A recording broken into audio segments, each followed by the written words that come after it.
Tinukoy ni dating House Speaker Martin Romualdez sina dating Senate President Cheese Escudero at dating House Appropriations Committee Chairman Zaldico na siya raw na gumawa ng mga desisyon sa budget. Sa gitna yan ng pagtatanggol niya sa kanyang sarili sa aligasyong siya ang mastermind ng mga umano'y anomalya sa budget. Sabi pa niya, kung merong may command responsibility sa budget, yan daw ay ang ehekutibo. Nakatutok si Sandra Aguinaldo.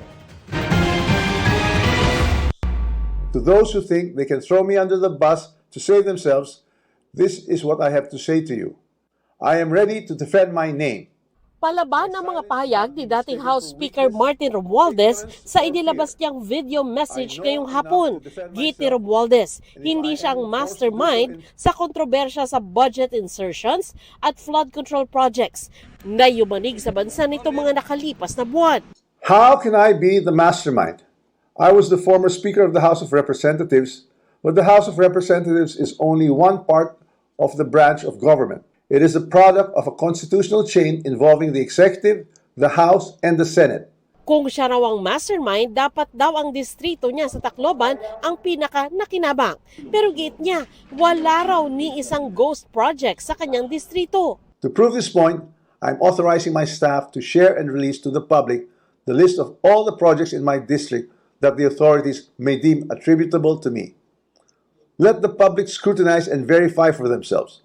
Sa kanyang pagtatanggol sa sarili, itinuro naman ni Romualdez sina dating Senate President Cheese Escudero at dating House Appropriations Committee Chairman Zaldico na siya raw gumawa ng mga desisyon ukol sa budget. With respect to how the budget was deliberated in Congress, let me say this categorically.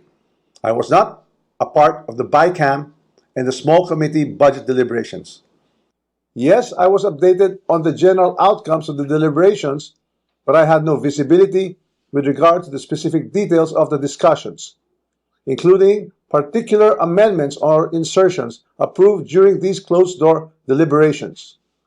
Records would show that I did not participate in those meetings and I was not privy to what exactly transpired during the deliberations. However, two people were instrumental in making those budget decisions, Cheese Escudero and Zaldico. Kung meron daw may command responsibility sa katiwalian sa budget at sa implementasyon nito, yun daw ay ang ehekutibo.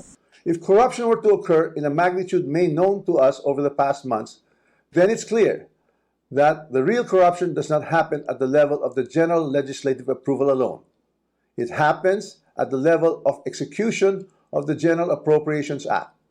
That is why command responsibility is far more logically relevant in the executive branch, where there is actually supervision, operational control, and implementation on the ground, than in the collegial legislative body, where constitutional role is deliberation and appropriation. Sabi ni Romualdez, hindi na raw siya papayag na maging sangkalan sa katiwalian ng iba. Is that there are emerging indications that certain sectors are attempting to weaponize individuals, including Zaldico, to construct a narrative that serves their own interests. So when the legal processes is being used against me as a political demolition job, then I will have no choice but to defend myself. I will not allow myself to be turned into the scapegoat so that others who are actually accountable can walk away clean. I will not go quietly and I will not go alone. I will not be the fall guy for other people's corruption. May iniwan din siyang mensahe sa ombudsman na humiling ng whole departure order sa Sandigan Bayan laban kay Romualdez. What I ask of the office of the ombudsman is simple. Follow the rule of law and due process. This is a serious matter and it should be handled with seriousness, not with haste, theatrics, or shortcuts. Sinisika pa ng GMA News na makuha ang panig ni na Escudero at co, pati na ng palasyo at ang ombudsman ukol sa mga sinabi ni Romualdez na pinsang buo ng Pangulo. Sandra Aguinaldo, Nakatutok, 24 Oras.